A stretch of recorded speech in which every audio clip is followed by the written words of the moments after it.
Assalamualaikum warahmatullahi wabarakatuh. Apa kabarnya siswa-siswiku SMA Negeri 1 Kota Sukabumi, khususnya kelas 12. Semoga senantiasa dalam keadaan sehat dan tetap semangat belajar di rumahnya. Nah, pada kesempatan ini, Ibu ingin menyampaikan materi tentang penyetaraan reaksi redoks. Nah, mengenai reaksi redoks ini sebetulnya dulu di kelas 10 ini sudah dipelajari. Ketika di kelas 10, reaksi redoks dipelajari hanya sampai penentuan bilangan oksidasi. Nah, tetapi pada kesempatan ini juga Ibu ingin mengulas sedikit bagaimana konsep reaksi redoks itu. Nah, yang pertama adalah perkembangan konsep reaksi redoks. Ada 3 konsep ya. Yang pertama adalah penggabungan dan pelepasan oksigen. Nah, menurut konsep ini, reaksi oksidasi itu adalah reaksi yang menyebabkan penambahan oksigen atau bisa juga pelepasan atom hidrogen. Nah, contoh reaksi yang mengikat oksigen itu adalah ketika kita bernafas. Ketika kita bernafas artinya mengikat oksigen.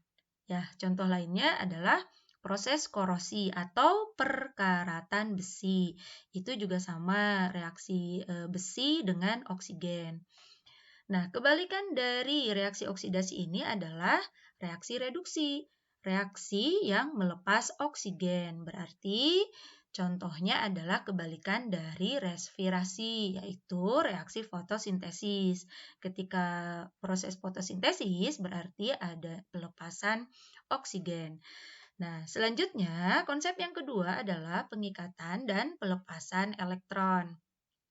Menurut konsep ini, reaksi oksidasi itu adalah proses pelepasan elektron, sedangkan reduksi adalah reaksi pengikatan elektron.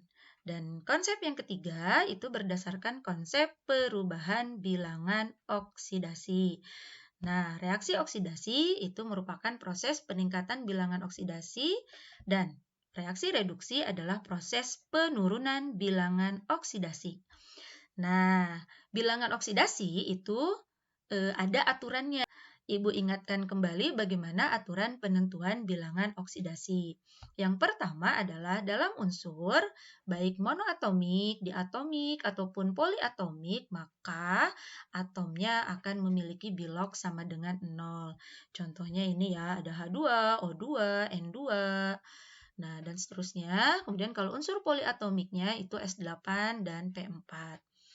Yang kedua, yang harus kalian ingat adalah atom hidrogen.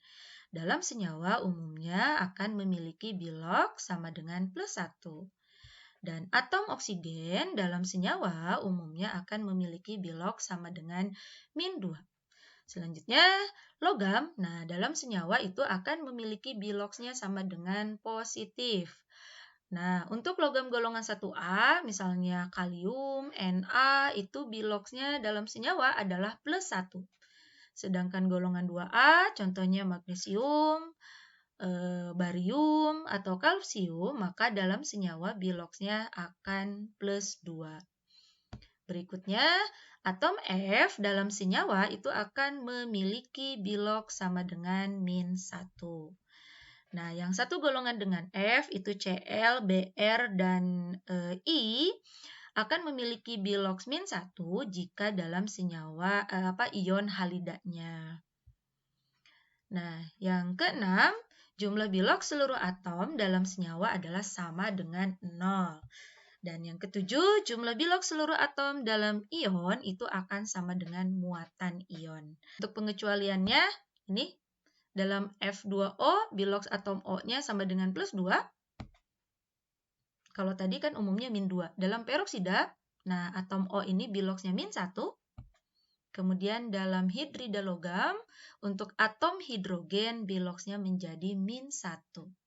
Nah, sekarang mari kita berlatih bagaimana menentukan bilogs dalam senyawa. Nah, ini contohnya. Yang pertama adalah dalam NO2. Nah, di aturan disebutkan bahwa bilog O itu adalah min 2. Ada 2, maka biloxnya menjadi min 4. Karena ini senyawa, tadi sudah disebutkan jumlahnya harus 0.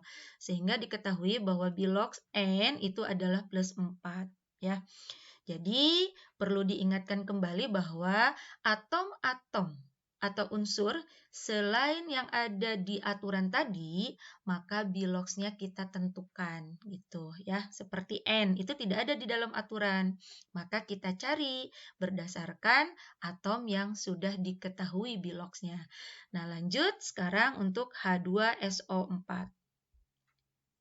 Nah, dalam H2SO4 ini atom hidrogen itu sudah diketahui biloxnya adalah plus 1 dalam senyawa, maka menjadi plus 2 karena ada atom hanya ada 2. Sedangkan untuk oksigennya min 2 kalikan 4 berarti jadi min 8. Sehingga kita bisa menentukan bilox S ini menjadi plus 6 karena jumlahnya harus 0. Nah, contoh yang ketiga adalah K2CO3. Ini kalium karbonat ya.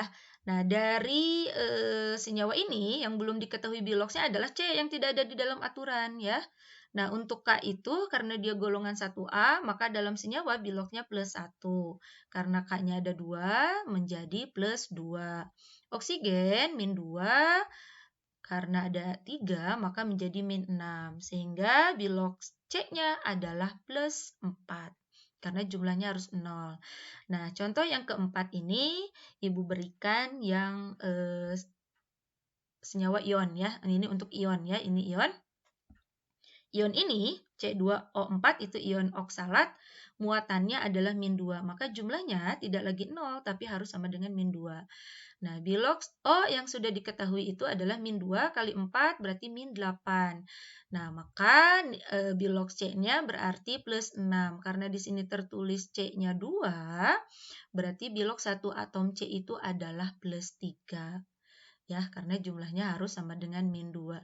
Nah, ini dulu di kelas 10 sudah dipelajari. Ibu hanya mengulas sedikit ya. Jadi nanti tolong berlatih lagi bagaimana cara menentukan bilangan oksidasi. Selanjutnya, nah, persamaan reaksi redoks. Apa itu persamaan reaksi redoks? Kita lihat contohnya, ini ada reaksi NaOH plus HCl menjadi NaCl plus H2O. Ini merupakan reaksi netralisasi. Di kelas 11 itu di larutan asam basa ya. Kita lihat apakah reaksi ini redoks atau bukan, dilihat dari perubahan bilangan oksidasinya. Nah, ini untuk bilangan oksidasinya Na plus 1 karena dia golongan 1A dalam senyawa ya, plus 1. Oksigennya min 2, H-nya plus 1 ini sesuai dengan yang ada di aturan, H plus 1 berarti Cl-nya min 1. Na golongan 1A plus 1 berarti Cl-nya min 1. H-nya plus 1 kalikan 2 berarti plus 2, O-nya min 2 ini sesuai dengan aturan. Kalau kalian perhatikan di sini, bandingkan bilox yang sebelah kiri dengan yang sebelah kanan itu tidak ada perubahan. Maka reaksi ini bukan merupakan reaksi redoks. Ya. Selanjutnya contoh yang kedua ini. Ada H2 plus Cl2 menjadi HCl. Nah, hidrogen ini H2 diatomik berarti biloxnya 0. Unsur bebas ya, Cl2 juga biloxnya 0. Tetapi di sebelah kanan H-nya karena dalam senyawa berarti biloxnya plus 1 dan Cl-nya min 1. Di sini terlihat ada perubahan, H2 menjadi plus 1 itu naik, berarti reaksinya oksidasi. Ya. Nah, sedangkan 0 ini yang Cl2 itu 0 berubah menjadi min 1 berarti turun biloxnya maka reaksinya reduksi. Karena terjadi perubahan bilox berarti reaksi ini merupakan reaksi redoks. Nah, dulu di kelas 10 itu sampai persamaan reaksi redoks. Nah, sedangkan di kelas 12 yang akan kita pelajari itu bagaimana menyetarakan reaksi redoks. Arti setara itu adalah jumlah atom di sebelah kiri harus sama dengan yang di sebelah kanan. Ya, arti setara itu sekali lagi jumlah atom di sebelah kiri dengan di kanan harus sama. Nah, sebetulnya di kelas 10 juga kalian sudah mempelajari bagaimana cara penyetaraan reaksi. Tetapi di kelas 10 tidak menggunakan penyetaraan reaksi redoks karena penyetaraannya bisa secara langsung. Nah, penyetaraan reaksi redoks ini digunakan untuk persamaan reaksi yang tidak bisa disetarakan secara langsung. Nah, ada dua metode. Yang pertama adalah metode perubahan bilangan oksidasi atau PBO, dan yang kedua adalah metode setengah reaksi. Nah, Ibu akan jelaskan bagaimana langkah-langkahnya untuk kedua metode ini. Yang pertama adalah metode bilangan oksidasi atau metode perubahan bilangan oksidasi. Langkah-langkahnya adalah yang pertama, setarakan dulu jumlah atom yang terlibat di dalam reaksi redoks ya. Kemudian menambahkan koefisien reaksi. Itu untuk yang atom biloxnya yang berubah ya. Nah, kedua, samakan selisih bilangan oksidasi. Jadi nanti kan kalau dia reaksinya redoks, itu ada perubahan bilangan oksidasi. Nah, jumlah turun dan naiknya harus disamakan, yaitu dengan cara menambahkan koefisien reaksi. Yang ketiga, nah setarakan muatan ruas kiri itu jika reaksi ion ya, dan kanan dengan menambahkan H+, itu nanti ada keterangannya misalnya suasananya asam, atau OH- bila suasananya basa. Tetapi kalau reaksinya lengkap bukan reaksi ion, maka penambahan H+ dan OH- ini tidak perlu. Dan yang keempat adalah setarakan jumlah atom H dengan menambahkan H2O. Nah, ini untuk reaksi ion ya. Untuk reaksi lengkap itu tidak perlu ada penambahan H2O, nanti hanya menyetarakan jumlah atom H dan O saja. Nah, untuk lebih jelasnya nanti akan terlihat di contoh ya. Ini Ibu hanya memberikan gambarannya saja, langkah-langkahnya. Nah, yang kedua adalah metode setengah reaksi. Kan ada dua suasana ya. Ada suasana asam dan juga suasana basa. Nah, sekarang kita lihat bagaimana langkah-langkah untuk yang suasananya asam. Yang pertama, nah karena di sini kita gunakan metode setengah reaksi, maka reaksi redoksnya harus dipecah menjadi dua buah setengah reaksi. Jadi dipisahkan ya antara reaksi reduksi dan juga reaksi oksidasinya. Kemudian yang kedua, setarakan jumlah atom yang terlibat redoks dengan menambahkan koefisien reaksi. Ini langkahnya sama dengan yang di metode perubahan bilangan oksidasi. Yang ketiga, setarakan jumlah atom O. Nah, ini dengan menambahkan H2O pada ruas yang kekurangan atom O.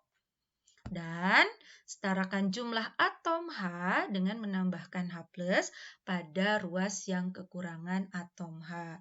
Selanjutnya, setarakan muatan ruas kiri dan kanan dengan menambahkan elektron itu seruas dengan ion hidrogennya. Nah, selanjutnya, bagaimana kalau suasananya basah?